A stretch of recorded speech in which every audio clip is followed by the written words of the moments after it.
கிறிஸ்துக்குள் பிரியமாய் அழைக்கப்பட்டிருக்கக்கூடிய சகோதர சகோதரிகள் யாவருக்கும் பிதாவாகிய யாவே கடவுளாலும் ஆண்டவராய் இயேசு கிறிஸ்துவிடம் கிருபையும் சமாதானமும் உண்டாவதாக என்ற வாழ்த்துக்களை இந்த நாளிலே கூறிக்கொண்டு, இயேசு கிறிஸ்துவின் 2ஆம் வருகை என்பது ஒரு மிக முக்கியமான ஒரு பாடமாக இருக்கிறது. இந்த பாடத்தை நாம் ஏற்கனவே ஒரு 10 தியானங்களை நாம் ஏற்கனவே முடித்திருக்கிறோம். அந்த 10 தியானங்கள் இது 10 தலைப்புகளை அடிப்படையாக கொண்டது தான். இந்த 10 தலைப்புகள் என்று நாம் எடுத்துக்கொண்டால், ஏற்கனவே நம்ம பார்த்த தலைப்பில் லைட்டாக நம்ம தொட்டு காட்டிவிட்டு இந்த நாளின் பாடத்திற்குள்ளாக நாம் செல்லலாம். 7 சம்பவங்களுக்குள்ளாக தான் நாம் நிற்கிறோம். முன்னாடி ஏன் வருகை தாமதிக்கிறது என்ற காரியத்தை நாம் ஆய்வாக எடுத்துக்கொண்டோம். எல்லாரும் மனம் திரும்ப வேண்டும் என்று நம்மேல் நீடிய பொறுமை உள்ளவராக இருக்கிறார் என்று அந்த 2 பேதுரு 3ஆம் அதிகாரத்தின் இறுதி பகுதியிலே இருக்கிற அடிப்படையில் வைத்து, அவர் தாமதிக்கிறார் என்று சொன்னாலும் அவர் தாமதிப்பது இல்லை அப்படிங்கிறது அவருடைய கணக்குக்கு தாமதம் கிடையாது, நம்ம கணக்குக்கு அது தாமதிப்பது போல் காணப்படுகிறது என்பதை நாம் முதல் தியானமாக நாம் எடுத்துக்கொண்டோம். 2வதாக தீர்க்க தரிசனம் என்று நாம் எடுத்துக்கொண்டோம். இந்த தீர்க்க தரிசனத்தில் முதல் வருகைக்குரிய தீர்க்க தரிசனம், 2ஆம் வருகைக்குரிய தீர்க்க தரிசனம் என்று 2 பிரிவாக பிரித்து, முதல் வருகைக்குரிய தீர்க்க தரிசனங்களை பற்றி என்ன வேதம் சொல்லுகிறது, அதே சமயம் 2ஆம் வருகைக்குரிய தீர்க்கதரிசனம் பற்றியும் பேசுகிறதா என்பதை அடிப்படையில் எடுத்து, இந்த 2ஆம் வருகைக்குரிய தீர்க்க தரிசனங்கள் 2 பிரிவாக பிரிக்கப்பட்டிருக்கிறது என்பதை நாம் ஆய்வின் வழியாக நாம் கண்டுபிடிக்கிறோம். எப்படி நாம் ஆய்வின் வழியாக நாம் கண்டுபிடிக்கிறோம் என்று கேட்டால், அந்த தீர்க்க தரிசன வசனங்களை நாம் வருகைக்குரிய தீர்க்க தரிசனங்களை நாம் எடுத்துக்கொண்டோம் என்று சொன்னால், அதுக்கு முன்பாகவே அவருடைய பிறப்பிலும் சரி, அவருடைய பரமேறுதலும் சரி, 2 வகை இருக்கிறதை நாம் கவனிக்க தவறவில்லை. அந்த 2 வகை இருக்கிறது. அவருடைய பிறப்பிலும் பிதாவின் மடியில் பிறந்த பிறப்பு ஒன்று, 2000 வருடங்களுக்கு முன்பாக உலகத்தில் பிறந்த பிறப்பு ஒன்று. இந்த 2 பிறப்பை நாம் மையமாக எடுக்கிறோம்.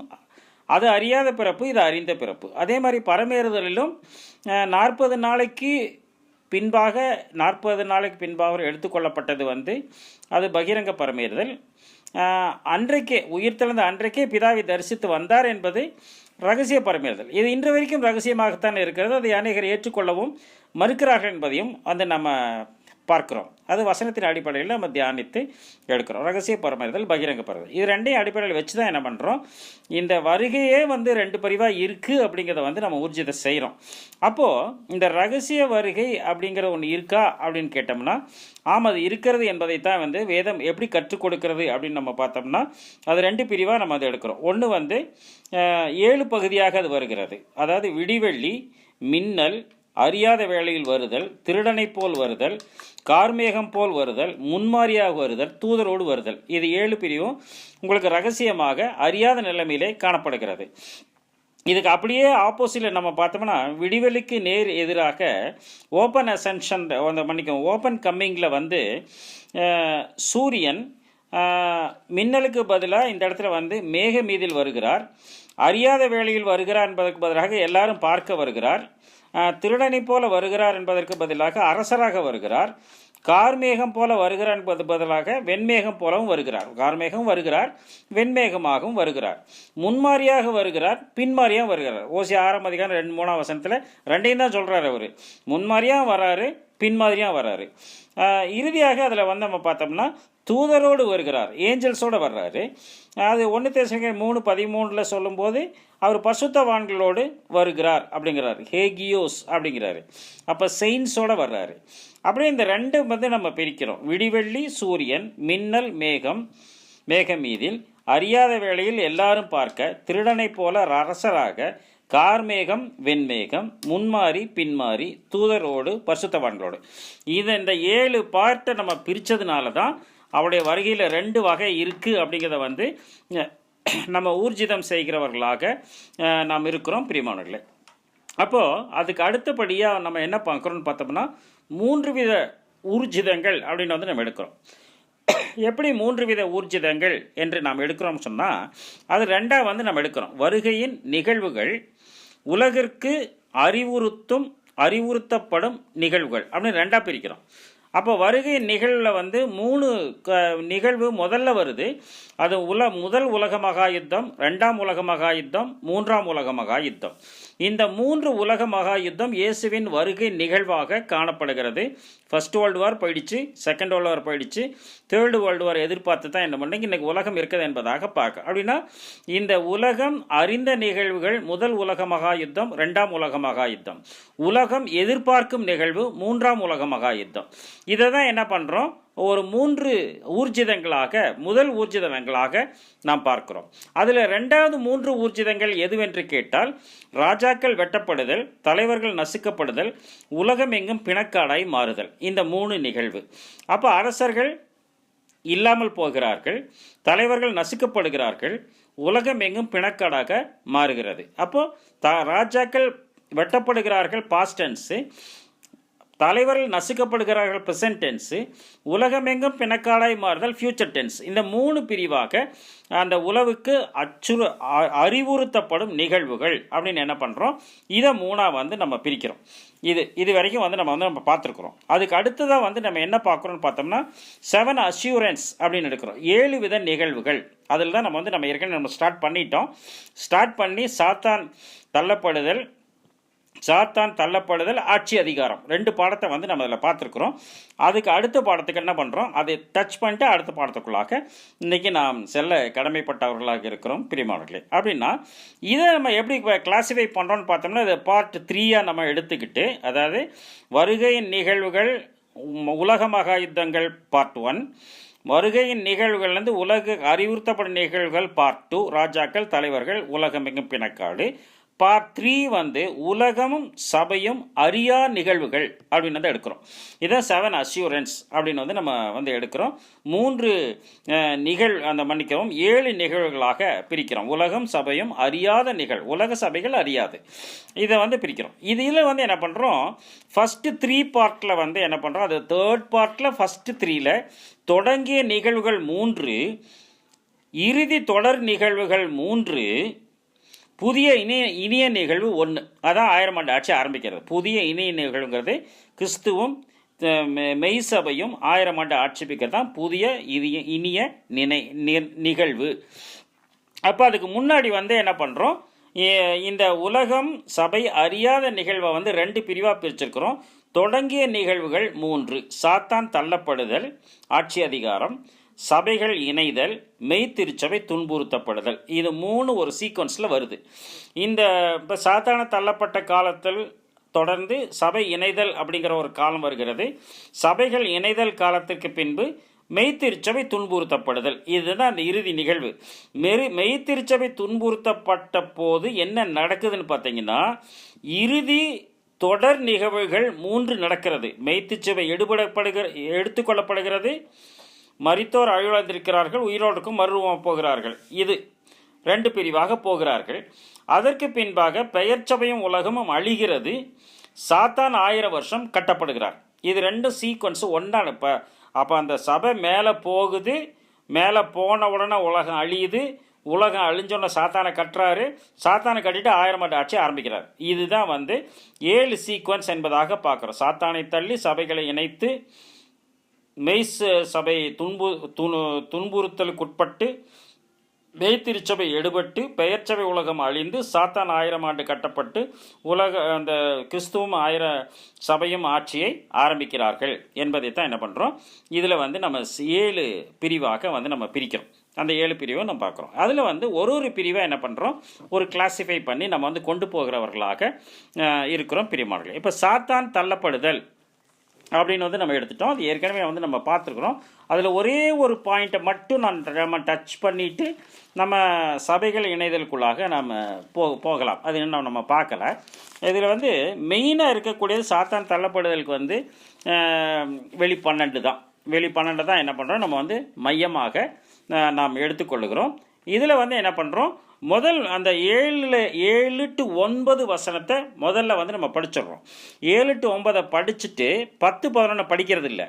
பன்னெண்டாம் வசனத்தின் பின்பகுதியை படிச்சுட்டு அதுக்கப்புறம் 10, 11, 12ஆம் வசனத்தின் முற்பகுதி, இப்படி தான் இதை வந்து நம்ம படிக்கிறோம். இதுதான் சீக்வன்ஸ். ஏன்னா ஏற்கனவே வந்து வெளிப்பசேஷம் 20ஆம் அதிகாரத்தை வந்து ஒரு பெரிய சீக்வன்ஸ் வந்து நம்ம போட்டு என்ன பண்ணுறோம், அதை பிரித்து நம்ம வந்து நம்ம வாசிக்கிறோம். அந்த பஸ்கா கால பாடங்கள்லையும் நம்ம அந்த சீக்வன்ஸை பிரித்து நம்ம வந்து படிக்கிறோம். அதே மாதிரி தான் இதையும் வந்து இந்த வசனத்தை வந்து நம்ம பிரித்து படிக்கணும். எப்படி படிக்கலாம் பாருங்கள். 7 to 9 முதல்ல படிச்சிருங்க. வானத்திலே யுத்தம் உண்டாயிற்று. இதெல்லாம் பார்த்துட்டோம். வானத்திலிருந்து யுத்தம் உண்டாயிற்று அப்படின்லாம் படிச்சுட்டோம். மிகாவேலும் அவரை சேர்ந்த தூதர்களும் வலு சர்ப்பத்தோட யுத்தம் பண்ணினார்கள். வலு சர்ப்பமும் அதை சேர்ந்த தூதரும் யுத்தம் பண்ணியும் ஜெயம் கொள்ளவில்லை. வானத்தில் அவர்கள் இருந்த இடமும் காணப்படாமற் போயிற்று. அதுதான் அந்த முடிவுக்கு உள்ள கொண்டு வர்றாரு. உலகமனைத்தையும் மோசம் போக்குகிற பிசாசு என்றும் சாத்தான் என்றும் சொல்லப்பட்ட பழைய பாம்பாகிய பெரிய வலு சர்ப்பம் தள்ளப்பட்டது. அது பூமியிலே விழ தள்ளப்பட்டது. அதனோட கூட அதை சேர்ந்த தூதரும் தள்ளப்பட்டார். இதுதான் இது வந்து என்ன பண்றாரு, இது வந்து அறியாத நிகழ்வு, சபைக்கும் தெரியாது, உலகத்துக்கும் தெரியாது. இது வந்து அன்சீனா நடக்குது. சில விஷயங்களை வந்து நம்ம என்ன பண்ண முடியாது, நம்ம சரியா புரிஞ்சுக்க முடியாது. நம்ம உலகத்தில் தெரியவே தெரியாது. அப்படிப்பட்ட நிகழ்வுகள் வந்து என்ன பண்ணும், உலகத்திலே நடந்துட்டு இருக்கும், நமக்கு தெரியாது. அப்படி நிறைய நிகழ்வுகள், நிறைய உதாரணங்கள் உண்டு. நம்ம அதுக்குள்ளே நம்ம வந்து போக வேண்டாம். அப்போது இங்கே ஒரு நாங்கள் மேலே சண்டை நடந்திருக்குது. அந்த சண்டையில் மிகாயேலும் அவர்களை தூதரும் சாத்தானும் அவருடைய தூதரும் சண்டை போடுறாங்க. இந்த சண்டையில் வந்து என்னாச்சு, சாத்தான் தோர்த்து அங்கே இருந்து கீழே தள்ளிற அவர்கள் இருந்த இடம் காணப்படாமல் போனதுன்னா, யோபு காலத்தில் வந்து தேவபுத்திரர் தேவனுடைய சன்னதியில் கூடி வரும்போது சாத்தான ஒரு நடுவில் நின்று நம்ம படிக்கிறோம்ல, 1:6, 2:1 நம்ம படிக்கிறோம். அந்த சான்ஸை என்ன பண்ணுறாரு, அதை வந்து க்ளோஸ் பண்ணுறாரு. அதுதான் வந்து நம்ம வந்து நம்ம கண்டுபிடிக்கிறோம். இப்போ 9ஆவது படிச்சிட்டிங்களா, அதை சேர்ந்த தூதரும் தள்ளப்பட்டார்கள். எங்கே தள்ளப்பட்டார்கள், பூமியிலே விழ தள்ளப்பட்டார்கள் என்று தான் அந்த வார்த்தை நிறைவு பெறுகிறதாக அந்த இடத்துல பார்க்குறோம். பூமியில் விழுந்து தள்ளப்பட்டாங்கன்ட்டார்.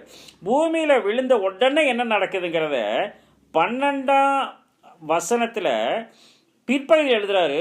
பூமியிலும் சமுத்திரத்திலும் குடியிருக்கிறவர்களே, பூமியில் தள்ளப்பட்டார் இல்லையா, பூமியிலும் சமுத்திரத்திலும் குடியிருக்கிறவர்களே, ஐயோ பிசாசானவன் தனக்கு கொஞ்ச காலம் மாத்திரம் உண்டென்று அறிந்து மிகுந்த கோபம் கொண்டு உங்களிடத்தில் இறங்கினபடியால் உங்களுக்கு ஆபத்து வரும் என்று சொல்ல கேட்டேன். பாத்தீங்களா, அங்க வந்து சண்டையில ஜெயிக்க முடியாம கீழே மோதும் போது என்னது, இங்க ஒரு ஆர்மி வெடிக்குது. இதான் ஹெவன்லி ஆர்மியில இருந்து சாத்தான், இந்த பூமியே சாத்தானுக்கு உட்பட்டு இருக்கிறதுனால அந்த பூமியில ஒரு ஆர்மியில என்ன பண்றாரு, அந்த ஒரு ஒரு ஒரு மென்டாலிட்டியை மனுஷங்களுக்குள்ள கொண்டு வந்து, அந்த மனுஷங்களுக்குள்ள மென்டாலிட்டி கொண்டு வந்து ஒரு வேர்ல்டு வாரை வந்து அந்த இடத்துல வந்து துவக்கிறார். இதுதான் நடக்குது. இது என்னங்க, நீங்கள் வந்து வேர்ல்டு வாருக்கும் சாத்தானுக்கும் நீங்கள் கம்பேர் பண்ணுறீங்க, அப்படியெல்லாம் எப்படிங்க நீங்கள் கம்பேர் பண்ணுவீங்க, அது வேற இது வேற அப்படின்னு வந்து சொல்லுவதற்கு வாய்ப்புண்டு. ஆஸ்திரியா நாட்டு இளவரசன் போஸ்னியாவுக்கு போகும்போது செர்பிய இளைஞரால் கொலை செய்யப்பட்டு அப்படிதான் இது தோன்றுச்சே தவிர சாத்தான் வந்து தோற்றுனாங்கிறது எப்படி நம்ம சொல்ல முடியும் போது, இப்போது புயல் எடுத்துக்கிறோம். புயல் என்பது வந்து இயற்கை அழிவு அப்படின்னு தான் நம்ம வந்து சொல்கிறோம். ஆனால் இயற்கை அழிவான்னு நம்ம வந்து இன்னொரு ஆங்கிளில் நம்ம பார்த்தோம்னா, இயேசு கிறிஸ்து போர்டில் போயிட்டுருக்கிறாரு, அடித்தட்டில் வந்து நித்திரைய தலைகாணி வச்சு தூங்கிட்டு இருக்கிறாரு. அப்போ காற்றும் கடலும் கொந்தளிக்கிறது. நாங்கள் மடிந்து போகிறோம்னு சொல்லும்போது அவர் எந்திரிச்சு காற்றிலும் கதறையும் அதட்டுகிறார், நின்று போய் விடுகிறது. அப்படின்னா காற்று என்று சொன்னால் அது என்னங்கிறோம், தூதர்களை காற்றுகளாகன்னு வந்து எபிரேயர் 1ஆம் அதிகாரம் 7ஆம் வசனத்தில் படிக்கிறோம். அப்படின்னா புயல் எப்படி உருவாகிறதுன்னு பார்த்தீங்கன்னா, குறைந்த காற்று அழுத்தத்தின் வழியாக புயல் உருவாகிறது என்பது சொல்லப்படுகிறது. அப்போ குறைந்த காற்று அழுத்தம் என்பது இந்த பிசாசுகள் சேர்ந்து ஒரு அழுத்தத்தை ஏற்படுத்தி அழிவுக்கு அதிபதி யாருங்க, அழிவுக்கு அதிபதி சாத்தான் தானே. அவன் தூக்கி என்ன பண்ணிடுறான், கொண்டு வந்து பூமியில் வீசி ஒரு அழிவை ஏற்படுத்துகிறான். வந்து இது அன்சீனாக நடக்குது, நமக்கு தெரியாது இது. அப்போ அதே மாதிரி தான் என்ன நடந்திருக்குது, இந்த ஃபர்ஸ்ட் வேர்ல்டு வாரே வந்து சாத்தானுடைய தூண்டுதல் தான் வந்துச்சுன்னு சொன்னால் அது உலகம் ஏற்றுக்கொள்ளாது, சபைகளும் ஏற்றுக்கொள்ளாது.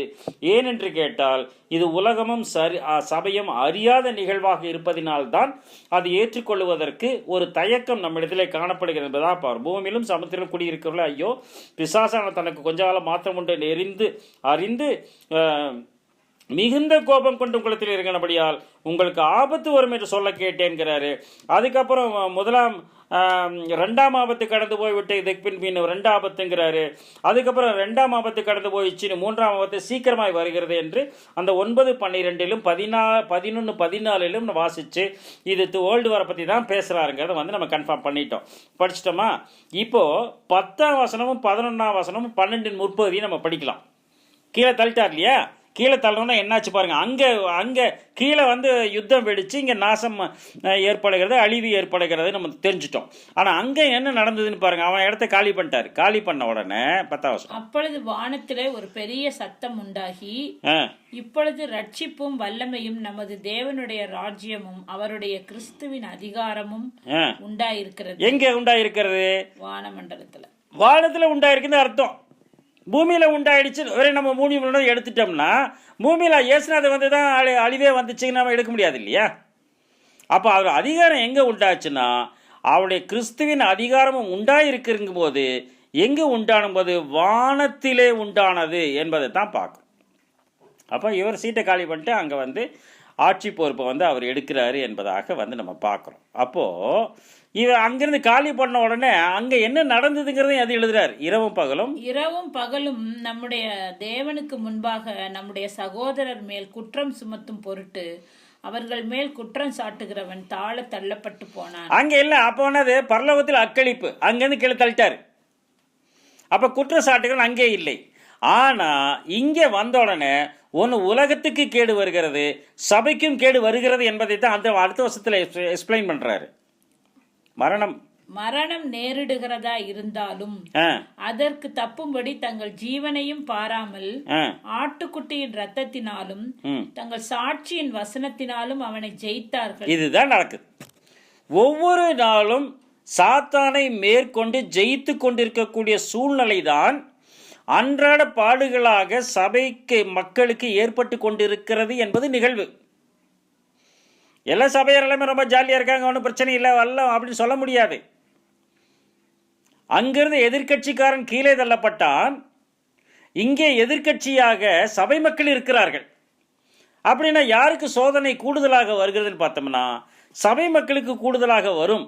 அப்படி கூடுதலாக வந்தாலுமே மரணமே வந்தாலும் சரி அதற்கு தப்பும்படி தங்கள் ஜீவனை பாராமல் ஆட்டுக்குட்டியின் ரத்தத்தினாலும் சாட்சியின் வசனத்தினாலும் அவனை சேர்த்தான். அதுதான் ரொம்ப முக்கியம்.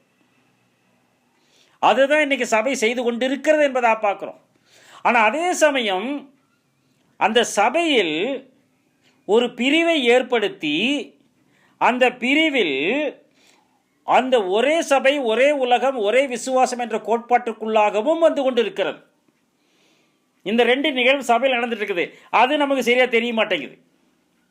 இதுதான் நமக்கு ஒரு புரியாத நிகழ்வாக அந்த இடத்துல காணப்படுகிறது என்பதாக பார்க்கிறோம். அப்போ சொல்லிட்டு 12ஆம் வசனம் முற்பகுதி எப்படி எழுதுறாங்க? ஆகையால் பரலோகங்களே அவைகளில் வாசமாய் இருக்கிறவர்களே, அதனால பரலோகங்களே பரலோகத்தில் வாசமாய் இருக்கிறவர்களே களி கூறுங்கள் அப்படின்ட்டார். புரியுதுங்களா உங்களுக்கு? அப்படின்னா சாத்தான் தள்ளப்பட்ட பின்பு பரலோகத்தில் அக்களிப்பு, பூமியில் தத்தளிப்பு அப்படிங்கிறத தான் என்ன பண்ணுறோம், நமக்கு ஒரு புரிதலை அந்த இடத்துல காட்டுகிறார் என்பதாக பார்க்க. இதுதான் இந்த சீக்வன்ஸு. நீங்கள் என்ன பண்ணணும், உங்கள் பைபிளில் இந்த வசனத்தை நீங்கள் கீழே எழுதி வச்சுக்கணும். மேலேயும் கீழே இடம் இருக்கும்.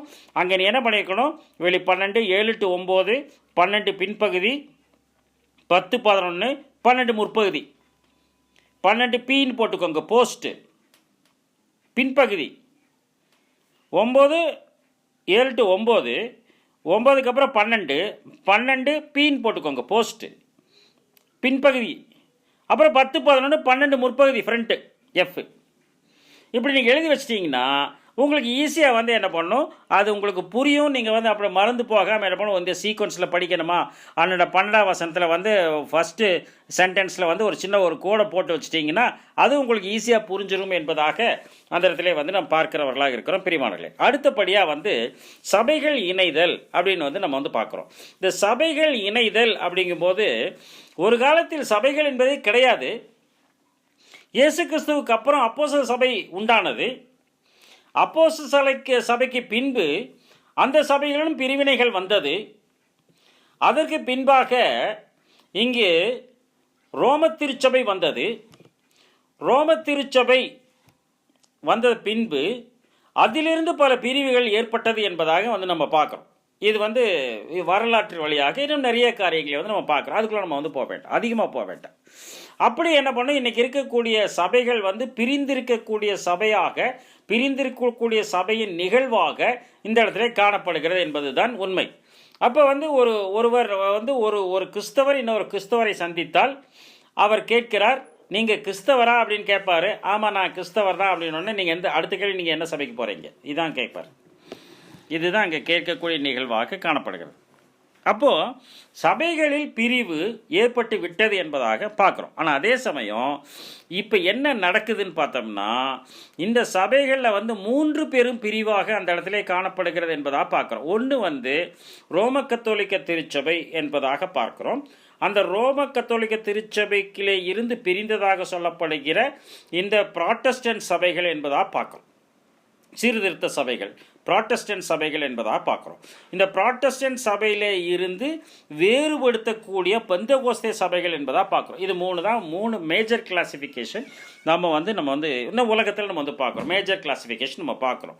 அப்போ ரோம கத்தோலிக்க சபை, அப்புறம் வந்து அதுலேருந்து எதிர்ப்பாளராக வந்த அந்த பிரிஸ்பிட்டேரியன் சர்ச்சு, அது ஆங்கிலிக்கன் சர்ச்சு, எல்லாமே அதிலெல்லாம் வந்தது தான், மெத்தடிஸ்ட்டு எல்லாமே வந்தது. அப்போ அதெல்லாம் வந்து சீர்திருத்த சபைகளாக அந்த இடத்துல வந்திருக்கிறது என்பதாக பார்க்குறோம். மார்ட்டின் லூதர்லேருந்து வந்தது உங்களுக்கு எல்லாம் தெரியும். அதுக்கப்புறம் வந்து வரக்கூடியது பார்த்திங்கன்னா உங்களுக்கு வந்து பெந்தேகோஸ்தே சபைகள் என்பதாக பார்க்குறோம். அது ஒரு ஆங்கிள், அதில் நிறைய பிரிவுகளில் வந்து இப்படி 3 பிரிஞ்சு போயிட்டுருக்கிறதை பார்க்குறோம்.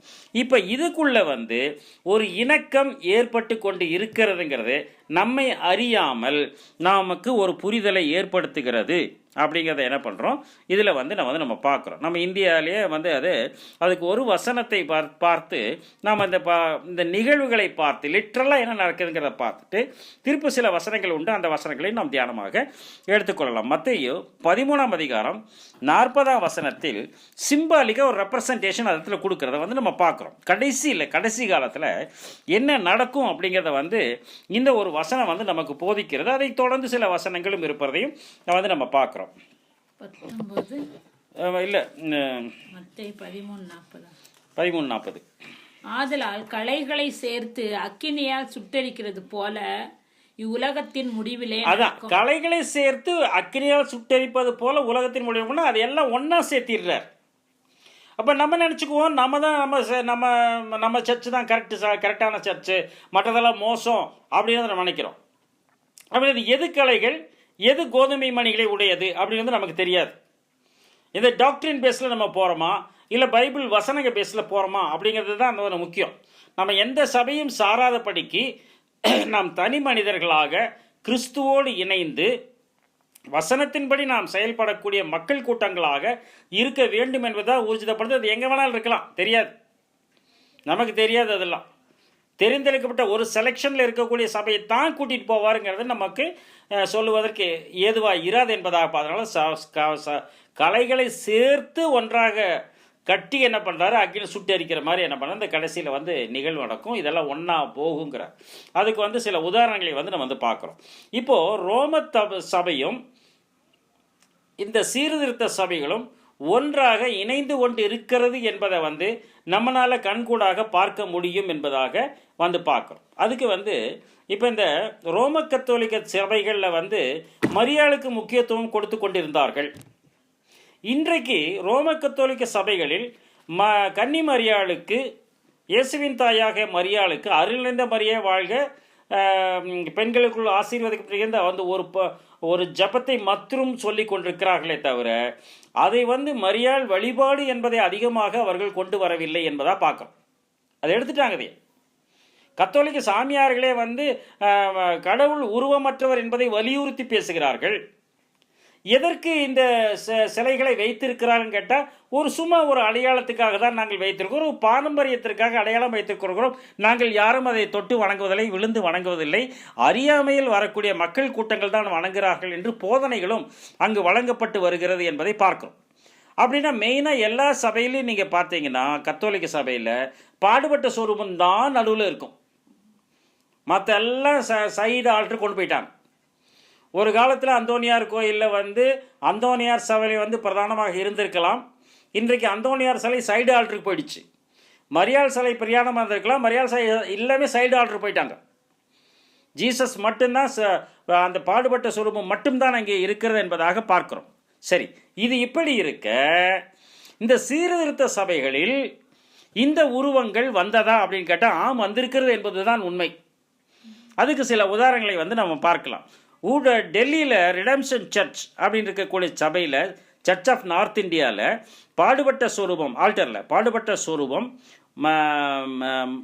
மரியாள் படம், அதற்கு கீழே கிராஸ், இது மூணையும் வச்சிருக்கிறதாக இங்கு சொல்லுகிறார்கள். அதே மாதிரி ஊட்டி சிஎஸ்ஐ சென்ட் ஸ்டீஃபன் சர்ச்லேயும் சைடு ஆல்டரில் மரியாள் படம் வச்சுருக்கிறாங்க. சென்னையில் சாந்தோம் சிஎஸ்ஐ சர்ச்சில் அங்கே தூப ஆராதனை காட்டுகிறார்கள். தூப ஆராதனை கத்தோலிக்க சபையில் தான் காட்டுவாங்க. ஆனால் இன்னை வரைக்கும் தூப ஆராதனை என்ன பண்ணுறாங்க, சிஎஸ்ஐ சென்ட் பால்ஸ் வெப்பேரியில் தூப ஆராதனை காட்டுகிறார்கள்.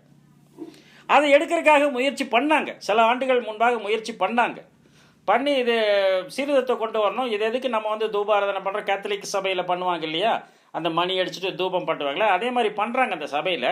அதை எடுத்துடலாம் அப்படின்னு முடிவு பண்ணாங்க.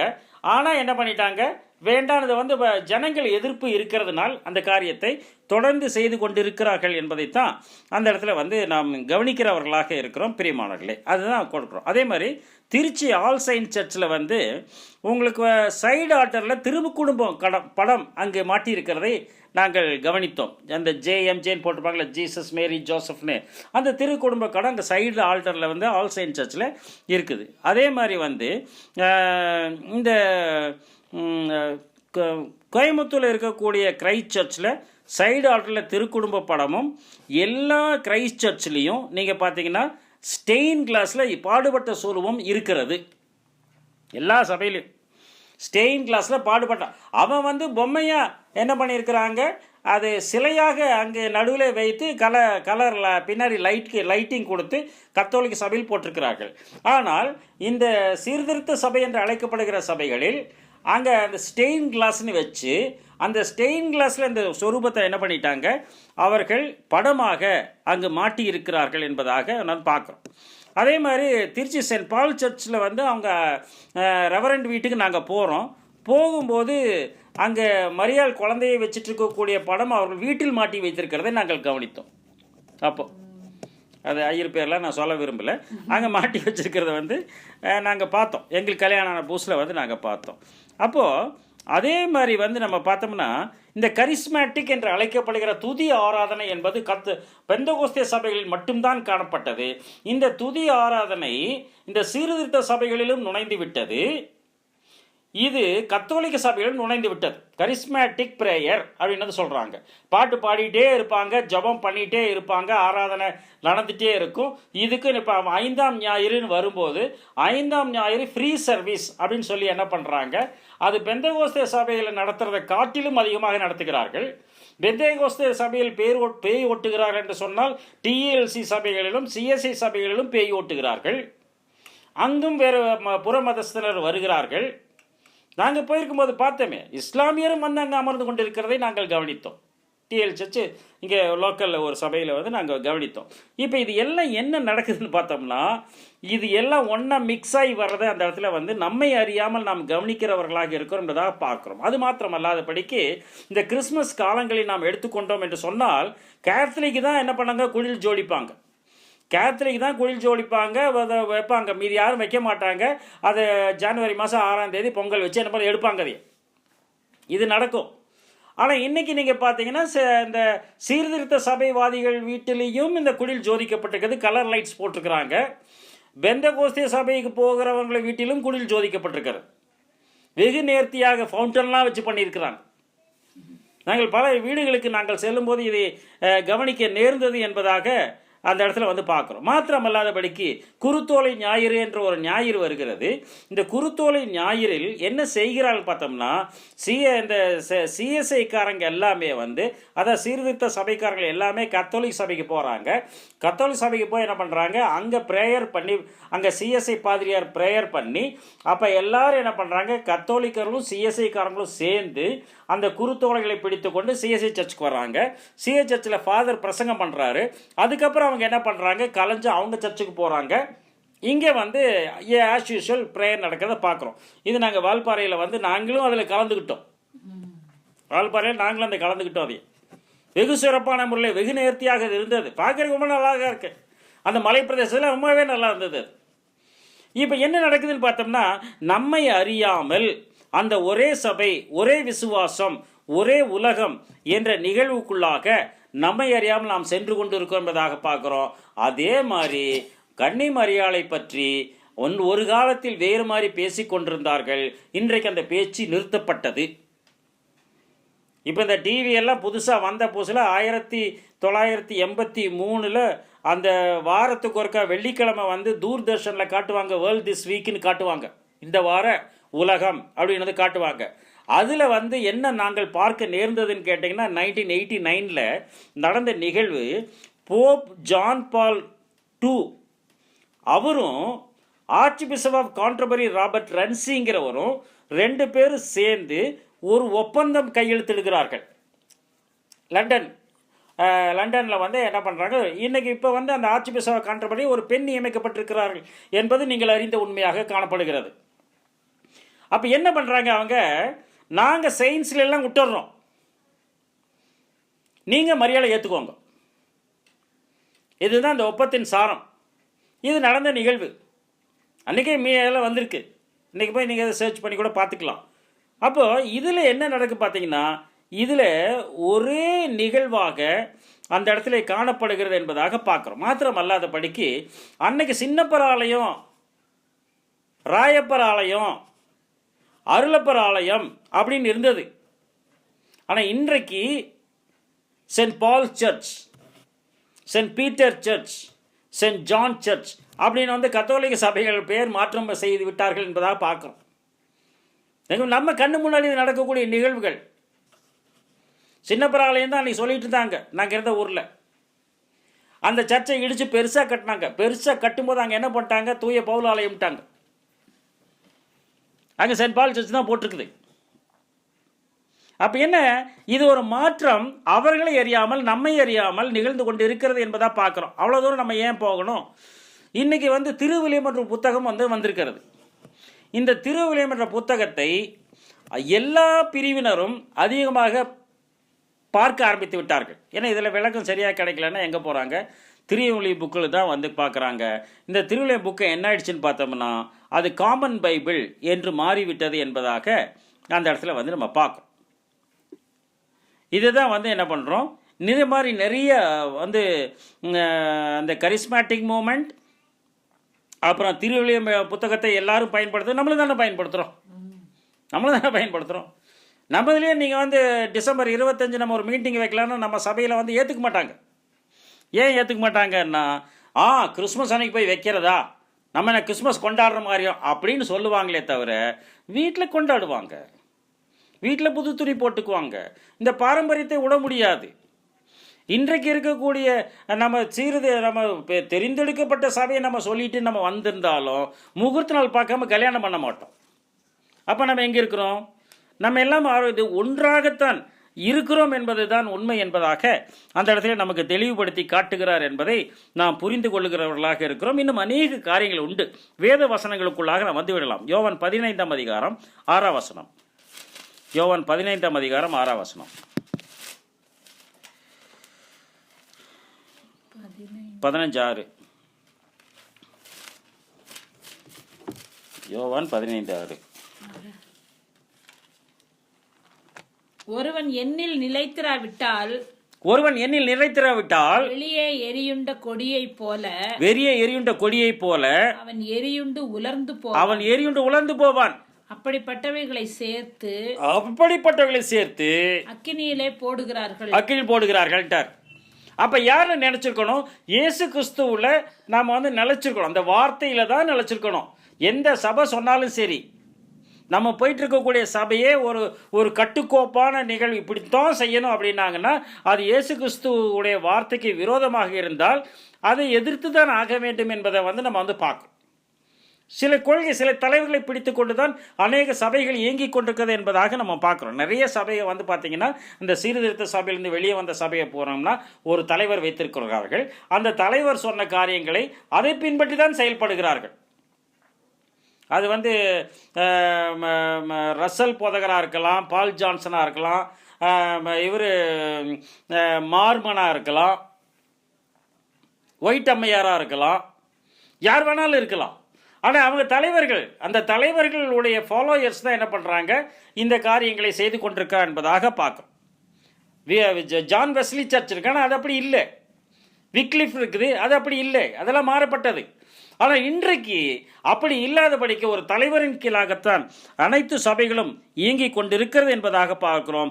இயேசு கிறிஸ்து என்பதை தலையாக கொண்டு செயல்படவில்லை என்பதையும் நாம் நினைவு கூறுகிறோம். எசேக்கியேல் 15:6. எசேக்கியேல் 15:6. எசேக்கியேல் புத்தகம் 15ஆம் அதிகாரம் 6ஆம் வசனம். ஆதலால் கர்த்தராகிய ஆண்டவர் சொல்லுகிறது என்னவென்றால், ஆதலால் கடவுளாகிய ஆண்டவர் சொல்லுகிறது என்னவென்றால், காட்டு செடிகளுக்குள் இருக்கிற திராட்சை செடியை நான் அக்கினிக்கு இரையாக காட்டு செடிகளுக்குள்ள இருக்கக்கூடிய திராட்சை செடியை நான் அக்கினிக்கு இரையாக ஒப்பு கொடுத்தது போல எருசலேமின் குடிகளையும் அப்படியே எருசலேமின் குடிகளையும் அப்படியே ஒப்பு கொடுத்து என் முகத்தை அவர்களுக்கு விரோதமாக திருப்புவேன். என் முகத்தை அவருக்கு விரோதமாக திரும்ப. அப்படின்னா புதிய எருசலேமும் அப்படிதான் வரும். புதிய எருசலேம் என்று சொல்லிக் கொண்டிருக்கக்கூடியவர்களும் அப்படிதான். ஞான இஸ்ரேல் என்று அழைக்கப்படுறதும் அப்படிதான். திராட்சை செடின்னா இஸ்ரேல் தான்.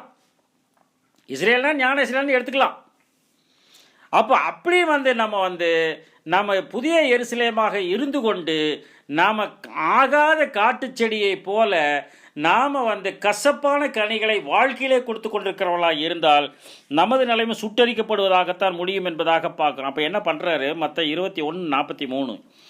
மத்தேயு 21:43. மத்தேயு 21:43. ஆகையால் தேவனுடைய ராஜ்யம் உங்களிடத்தில் இருந்து நீக்கப்பட்டு, அதனால இந்த கடவுளுடைய ராஜ்யம் நம்மகிட்ட தான் இருக்குன்னு நம்ம நினைச்சிட்டு இருக்கிறோம். அப்ப நாம இந்த வழியில இல்லாம நம்ம மாறுபாட்டுள்ள வழிக்கு சென்றோம் என்று சொன்னால் நம்மிடத்திலிருந்து கடவுளுடைய ராஜ்யம் நீக்கப்பட்டு அதற்கேற்ற கனிகளை தருகிற ஜனங்களுக்கு கொடுக்கப்படும். அதற்கேற்ற கனிகளை தரக்கூடிய ஜனது யாரு வேணாலும் இருக்கலாம். 12 அப்போஸ்தலர்கள் இருந்தாங்க, இன்னும் நிறைய சீஷர்கள் இருந்தாங்க, சீஷிகள் இருந்தாங்க. அப்போஸ்தலர் 7ஆம் அதிகாரம் வர்ற வரைக்கும் ஸ்தேவானா யாருன்னு தெரியாது. முதல் ரட்சசாட்சி யாருமே தெரியாது. அப்போதான் செலெக்ஷன் பண்ணுறாங்க. போயிட்டார், முன்னாடி முதல் ரட்சசாட்சியாக மாறிவிட்டார். எப்படி தெரியும்? அதனால எங்கே இருக்கிறாங்க, எப்படி இருக்கிறாங்க, என்ன எதுவும் தெரியாது நம்மளுக்கு. அதை தான் சொல்கிறார் அவர். அதில் கேட்ட கனிகளை தருகிறவர் மாற்றி கொடுத்துருவார் என்று பார்க்கிறோம். எசேக்கியேல் புத்தகம் 28ஆம் அதிகாரம் 18ஆம் வசனம். எசேக்கியேல் 28:18. 2 விதமான அக்கினி வருகிறது. அந்த 2 விதமான அக்கினி அது அழிவை ஏற்படுத்தும் என்பதை தான் சொல்றாரு. அதற்குட்பட்டாக இணைந்த சபைகள் மாட்டிக்கொள்ளும் என்பதா பார்க்கிறோம். உன் அக்கிரமங்களின் ஏராளத்தினாலும் உன் வியாபாரத்தின் அநீதத்தினாலும் சாத்தான சொல்லப்படுறது நமக்கும் சேர்ந்துதான். உன் பரிசுத்த ஸ்தலங்களை பரிசுத்த குலைச்சல் ஆக்கினாய். நமது இதயம் பரிசுத்த ஸ்தலமாக இருந்தால் பரிசுத்த குலைச்சல் ஆக்கி விட்டோமா என்பது நாம் சீர்தூக்க பார்க்கலாம் இருக்க வேண்டும். ஆகையால் உன்னை பட்சிப்பதாகிய ஒரு அக்கினியை நான் உன் நடுவிலிருந்து புறப்பட பண்ணி ஆகையால் உன்னை பட்சிப்பதாக ஒரு அக்கினியை உன் நடுவிலிருந்து புறப்பட பண்ணி உன்னை பார்க்கிற எல்லாருடைய கண்களுக்கு முன்பாகவும் உன்னை பூமியின் மேல் சாம்பலாக்க. உன்னை பார்க்கிற எல்லாருடைய கண்களுக்கு முன்பாக உண்மையில பூமியை சாம்பலாக்க வேண்டார். உன்னை பட்சிப்பர் உன்னடுவது ஒரு அக்கினி இறம்புதுன்றார். என் வார்த்தை அக்கினியை போல இறைமை 23:29 எழுதுறாரு. இங்க யோவான் 12 எழுதுறாரு. என்னை தள்ளி 47 48 ஒருவன் என் வார்த்தைகளை கேட்டும் விசுவாசியாமல் போனால் அவனை நான் நியாயம் தீர்ப்பதில்லை. நான் உலகத்தை நியாயம் தீர்க்க வராமல் உலகத்தை ரட்சிக்க வந்தேன். என்னை தள்ளி என் வார்த்தைகளை ஏற்றுக்கொள்ளாதவனை நியாயம் தீர்க்க ஒன்று இருக்கிறது. நான் சொன்ன வசனமே அவனை கடைசி நாள் நியாயம் தீர்க்கிறார். அதுதான் நம்ம மத்தியிலே பத்தி எரியுது. நம்ம அதுக்கு செவி கொடுக்கிறோமா அல்லது ஒரு தலைமையின் கீழே இயேசு கிறிஸ்துவின் தலைமையின் கீழ் செயல்படாதபடிக்கு உலக தலைவர்களின் கீழே தலைமையின் கீழே நாம் செயல்பட்டு டாக்டரின் பேஸில் நம்ம இயங்குறோமா என்று நாம் சிந்திக்கிறோம். இப்படி ஒரு அக்கினி நம்மளை பட்சித்துரும், அந்த வார்த்தையை நம்மை கொன்றுவிடும் என்பதாக இருக்கும். அது மாத்திரம் அல்லாதபடிக்கு இன்னொரு அக்கினியை அனுப்புகிறார். பிடிச்சிட்டிங்களா? அது 28:18 படிச்சிருங்க. உன் வியாபாரத்தின் அனிதத்தினால் உன் பரிசுத்த ஸ்தலங்களை பரிசுத்த குலைச்சலாக்கினாய். ஆகையால் உன்னை பட்சிப்பதாகிய ஒரு அக்கினியை நான் உன் நடுவிலிருந்து புறப்பட பண்ணி உன்னை பார்க்கிற எல்லாருடைய கண்களுக்கு முன்பாகவும் உன்னை பூமியின் மேல் சாம்பலாக்குவேன். இதான் நடக்குது. அடுத்து என்ன பண்ணுது பாருங்க. வெளி 20:9. வெளி 20:9.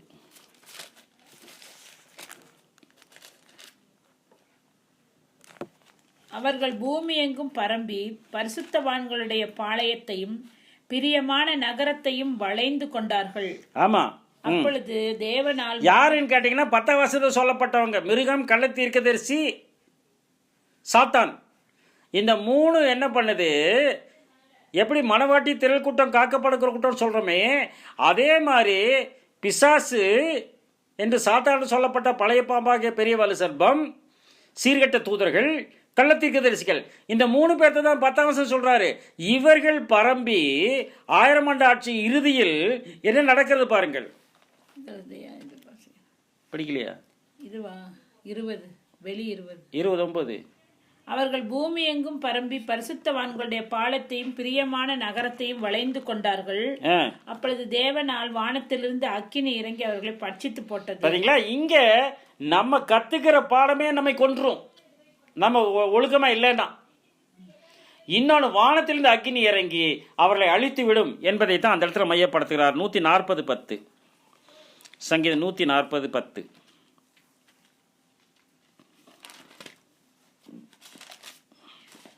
140 சங்கீதம் 10ஆம் வசனம். நெருப்புத்தழல் அவர்கள் மேல் விழுவதாக, நெருப்புத்தழல் அவர்கள் மேல் விழுவதாக, அக்கினியிலும் அவர்கள் எழுந்திருக்க கூடாத படுகுழிகளிலும் தள்ளப்படுவார்கள். அக்கினியிலும் அவர்கள் எழுந்திருக்க கூடாத படுகுழியும். இதுதான் சபைகள் இணைகிறது. இணைந்த சபைகள் ஒன்னா சேர்த்து அப்படியே அக்னியில் போட்டுருவாங்க.